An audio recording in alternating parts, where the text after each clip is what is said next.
생활과 윤리, 이번 시간에는 직업윤리에 대해서 알아보도록 하겠습니다. 직업윤리에서는 여러분들이 중점적으로 기억해야 될 내용은요, 등장하고 있는 동서양의 사상가들이 이 직업에 대해서 어떠한 관점을 가지고 있는지를 잘 기억하고 구분할 수 있어야 되겠습니다. 그러면 세부 내용 살펴보도록 하겠습니다. 먼저 동양의 공자, 맹자, 순자 상호 비교해 보도록 하겠습니다. 우선 공자는요, 덕에 따라서 이 역할을 분담을 합니다. 덕이 훌륭한 사람의 경우에는요, 이제 군자라고 얘기를 하고요, 좀 부족한 사람들을, 일반적인 사람들을 이제 소인이라고 얘기를 하는 거죠. 그래서 이에 입각해가지고 정명사상을 강조를 합니다.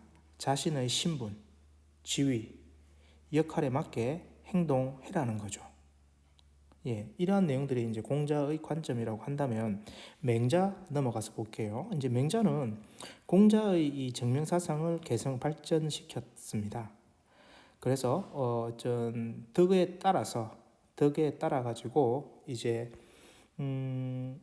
정신 노동을 하는 노심자와 그리고 육체 노동을 하는 노력자. 정확하게 얘기하면 이제 노심자는 소위 말하는 대인이나 대장부가 되겠죠. 대인 혹은 대장부가 되게 되죠. 그리고 노력자에 해당하는 경우에는 앞서 공자에서 언급되었던 이제 소인이 해당되겠습니다. 소인. 자, 이렇게 구분을 한다라는 거죠. 그래서 노심자는 이 노력자들을 잘 케어를 해야 되는 거고, 노력자 역시 노심자를 잘 받들어야 된다, 이렇게 얘기를 하면서 상호 유기적인 관계를 강조합니다. 상호 유기적인 관계. 공자에서는 언급되지 않았던 상호 유기적인 관계가 이제 맹자에서는 잘 나타나고 있습니다. 그럼 이 상호 유기적인 관계는 구체적으로 어떠한 형태냐? 자, 지난 시간에 우리가 항심과 항산에 대해서 배웠습니다. 요타네요. 상이 아니고 항산입니다. 항산. 자, 이 문구 기억나실 겁니다. 경제적으로 안정되지 않아도 항상 바른 마음을 가질 수 있는 것은 오직 뜻 있는 선비만이 가능하다. 일반 백성에게 있어서는 경제적 안정이 없으면 항상 바른 마음을 가질 수 없다. 즉, 우리 노심자에 해당하는 대인, 대장부의 경우에는요, 이 항산이라는 부분이 안정되지 않더라도 항상 바른 마음이라고 할 수 있는 이 항심이 갖춰질 수 있다는 겁니다. 그래서 대인, 대장부라고 부를 수 있는 거죠. 하지만 우리 노력자에 해당하는 소인의 경우에는 어떠하죠? 이 항산이 뒷받침이 되지 않으면은 항심은 기대할 수 없다라는 겁니다. 따라서 대인, 대장부는 어떻게 해야 된다? 항상 이 항산에 대해서 관심을 가져야 된다라는 겁니다. 자, 그래서 노심자에 해당하는 경우에는요, 항심이 주가 되는 거고요. 이 항심이 중심이 되는 거고, 그 다음에 소인에 해당하는 경우에는 항산의 중심이 된다. 이렇게 여러분들이 좀 정리를 해 놓으면 좋겠습니다. 자, 이제 순자로 넘어가 볼게요. 자, 순자입니다. 순자는 예를 강조합니다. 이 예가 왜 등장하죠? 그렇죠. 성악설 얘기했죠. 성악설. 인간은 본디 악하다. 악한 이유가 뭔데? 물어보니까 인간의 어떤 이기적인 욕구가 있다라는 거죠. 근데 이 이기적 욕구를 놔두면 어떻게 된다? 사회적으로 문제가 생긴다는 거죠. 그래서 이러한 이기적 욕구를 억누를 수 있는 뭘 강조한다?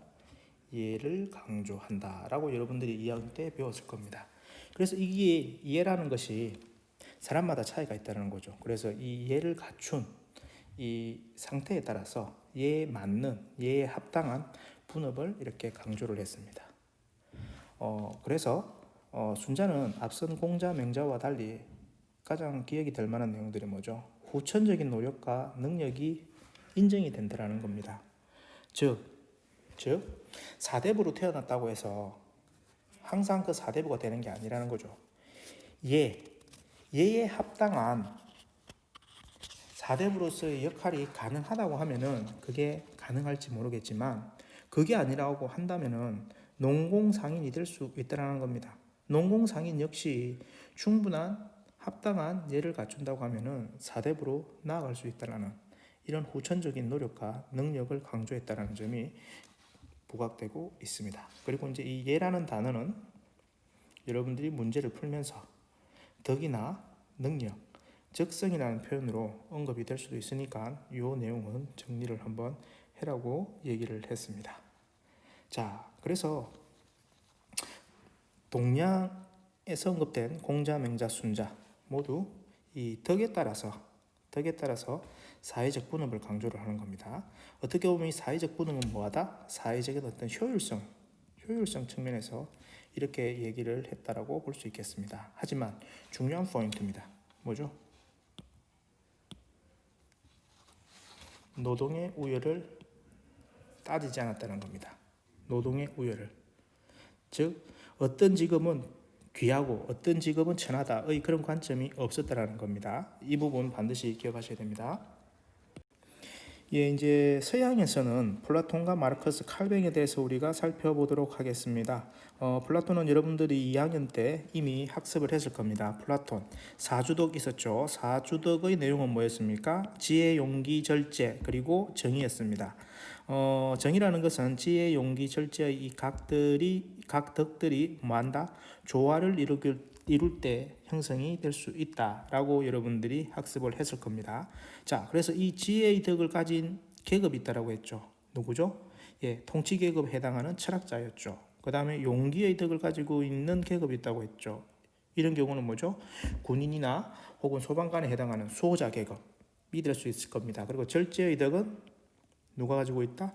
예, 생산자가 가지고 있다라고 하겠습니다. 그래서 플라톤은 직업의 관점에서 보게 되면은 이러한 덕을 갖춘 이 사람들은 각 계급에 맞는 제 역할에 충실해야 된다는 겁니다. 제 역할에. 절제에 해당하는 생산자가 용기나 지혜에 해당하는 수호자 계급이나 통치 계급에 가서 이러쿵저러쿵 하는 것은 아니라는 거죠. 자신에게 주어져 있는 그 부분에 있어서 제 역할을 해야 된다. 어떻게 보게 되면은 공자의 정명정신, 정명사상을 생각하면 될 것 같습니다. 이제 기억될 수 있는 부분이 이거죠. 뭐죠? 우리가 동양에서는 노동의 우열, 즉 직업의 귀천이 없다라고 이렇게 학습을 했는데, 플라톤의 관점에서는 뭐한다? 인정을 한다라는 겁니다. 인정을 한다는 거. 이런 차이점이 있습니다. 자, 이제 마르커스로 넘어가 보겠습니다.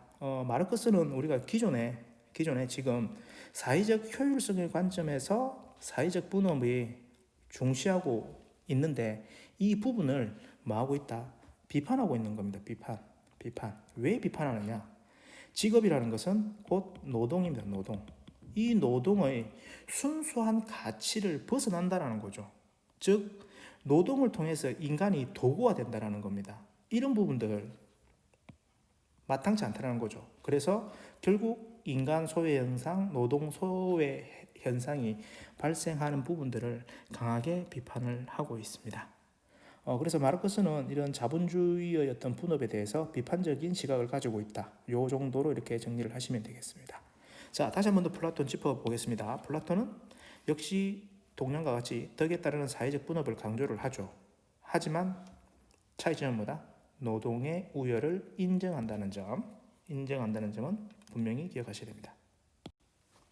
예, 이 단원에서 어떻게 보면 가장 중요한 부분이고 주목받는 부분입니다. 자, 칼뱅이죠. 칼뱅. 자, 아시는 바와 같이 중세 초기의 그리스도교에서는요, 이 직업이라는 것은 우리 인간이 원죄를 지었다.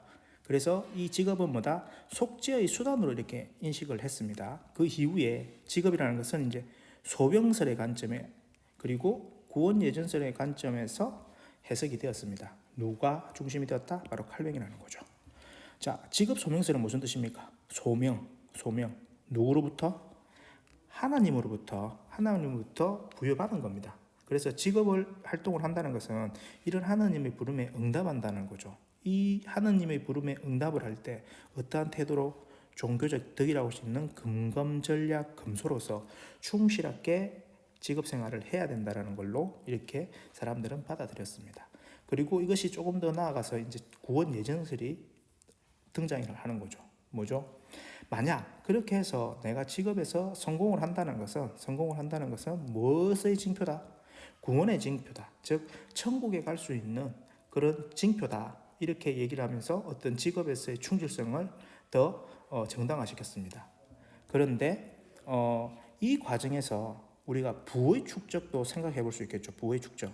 열심히 일을 했으니까 사유재산을 인정하는 이 상태에서 재산이 쌓일 수도 있는 거죠. 그럼 이런 부분들을 어떻게 한다? 부정하지 않는다는 겁니다. 인정한다는 겁니다. 인정한다. 그런데 부의 축적이 우선이 되어서는 안 됩니다. 직업 생활을 하면서 부의 축적이 자연스럽게 따라오는 것은 타당하나 부의 축적을 우선시 한다는 것은 마땅치 않다라는 것이 칼뱅의 이야기가 되겠습니다. 자, 그러면 칼뱅의 관점에서는 또 어떠할까? 직업이라는 것은 귀천이 없는 겁니다. 왜? 하나님이 주신 거니까. 직업의 귀천은 존재하지 않는다. 구분하셔야 됩니다. 자, 이렇게 해서 우리가 짧은 시간이나마 우리 이 직업윤리 파트에서 등장하고 있는 동서양의 사상가들을 살펴보았습니다. 마지막으로 기업의 어떤 사회적 책임과 관련된 부분, 그리고 전문가, 그리고 공직자들이 사회적 영향력이 큰 만큼 이들의 윤리 의식도 상당히 부각되고 있는 상황입니다. 요 점 관련해서 살펴보도록 하겠습니다. 자, 기업의 목적. 기업은 여러분들 아시다시피 이윤 추구가 목적입니다. 이윤 추구. 그런데 이제는 인식이 많이 바뀌었죠. 이윤 추구와 함께 어떤 사회적인 역할도 강조를 하고 있습니다. 그래서 기업들은 이러한 사회적 역할에 있어서 사실 자유롭지 못합니다. 자, 그래서 이런 사회적 역할과 관련돼 가지고 소극적인 책임을 지겠다는 입장과 적극적인 책임을 지겠다는 입장, 두 가지 입장이 나뉩니다. 자, 소극적인 책임에서는요, 이윤을 추구함에 있어서 어떤 법을 지키겠다, 어떤 법적 책임을 다하겠다라는 준법을 강조한다면, 이제 적극적 책임은 사회적 이런 환원, 사회에 대한 환원, 이런 부분들을 강조를 하고 있습니다.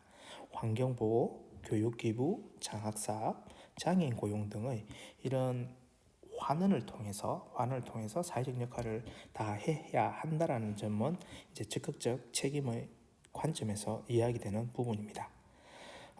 그래서 이제 소극적 책임을 강조하는 요 분들은 이제 요 적극적 책임에서 강조하고 있는 이런 부분들이 사실상 국가의 역할인데 이런 국가의 역할을 간섭한다라는 식으로 해서 소극적 책임을 주장하는 그들의 정당화 논거로 이렇게 사용하고 있습니다. 이 점은 참고로 하시면 될 것 같고요. 자, 전문직의 특징 이제 살펴보겠습니다. 전문직은 지금 보시는 바와 같이 네 가지 특징을 가지고 있습니다. 독점권, 전문성, 자율성, 고도의 윤리성. 자, 여기서 독점권의 개념은요, 그 직업에 아무나 들어오지 못한다라는 겁니다. 어떤 자격이 있어야 되는데 일반적으로 이제 자격증을 얘기를 하는 거죠. 우리 모두 의사에 대한 관심도 많고 의사가 되고 싶다라고 생각을 하겠지만 의사들은 전문직으로서 어떤 독점권을 가지고 있습니다. 의사가 되기 위해서는 뭐 해야 된다? 반드시 그 자격증을 득해야 된다는 거죠. 그래서 그 자격증을 득하기 위해서는 관련된 코스를 밟아야 된다는 거죠. 이런 형태가 이제 독점권이 되는 거고요. 이제 전문성, 관련해가지고 해박한 지식을 가져야 된다는 겁니다. 이 해박한 지식이 전문성에 해당되는 거고요. 그 다음에 자율성. 타인의 간섭이 최소화되는 겁니다. 타인의 간섭이 최소화된다고 했을 때 우리 지난 시간에 선생님 설명했죠. 이제 방종이라는 개념과 그 다음에 자율이라는 개념. 무엇의 차이다? 그렇죠. 의무라는, 그 다음에 책임이라는 부분. 이 부분이 방종과 자율을 가른다고 했죠. 자기가 하고 싶은 대로 막 하는 거, 이게 이제 자유라고 생각한다면 거기에 따르는 의무와 책임도 반드시 있다라는 겁니다. 이것을 알고 행하는 사람들은 자율적인 존재라지만 오로지 자신의 자유만 강조하고 뭐 한다? 그에 따르는 의무나 책임, 관심 없다라는 겁니다. 그렇게 되면 뭐가 된다? 예, 방종이 된다라는 겁니다. 자, 그래서 이 자율성, 그에 따르는 책임을 반드시 지는, 타인의 간섭이 없지만 반드시 그에 따르는 책임을 지고 의무를 인식을 하는, 행하는 그러한 점을 가지고 있다. 그리고 고도의 윤리성, 그래서 도덕적 실천이 요구된다. 이런 부분들이 전문직에 종사하는 사람들에게 나타나는 이 전문직으로서의 어떤 특징 되겠습니다. 자, 이제 공직자입니다. 공공기관에서 일하는 소위 말하는 공무원이라는 거죠. 이 공무원들의 요구되는 자세는요, 일단 뭐죠? 선공후사, 먼저 그 다음에 후, 나중이죠. 뭐 한다? 공적인 일을 먼저 하고 사적인 일을 뒤로 한다는 겁니다. 공공의 일을 먼저 우선 생각한다는 거죠. 그 다음에 여기도 보면은 멸사봉공, 사적인 것보다는 공적인 것을 더 우선시한다는 거죠. 그리고 항상 청렴해야 된다는 거죠. 공공의 일을 이렇게 하다 보면은요, 주변에서 많은 유혹이 있을 수 있다는 겁니다. 근데 자신의 그 역할이 우리 시민들에게 미치는 영향력을 생각했을 때는 항상 청렴해야 된다. 이렇게 여러분들이 생각하시면 될 것 같고요. 그 다음에 전략. 막대한 예산이 지급이 되지만 그 예산은 어디로부터 나오는 거죠? 국민 세금으로부터 나온다고 했습니다. 그래서 그러한 세금을 즉시 적절하게 사용이 될 수 있게끔 전략의 관점에서 예산이 관리돼야 된다. 이런 부분에 관심 가져야 된다라고 설명을 드렸습니다. 자, 이렇게 해서 우리 직업윤리 다소 좀 많은 내용을 전달했습니다. 다시 한 번 더 여러분들 살펴보면서 중간고사 잘 대비하시기 바라겠습니다. 예, 수고하셨습니다.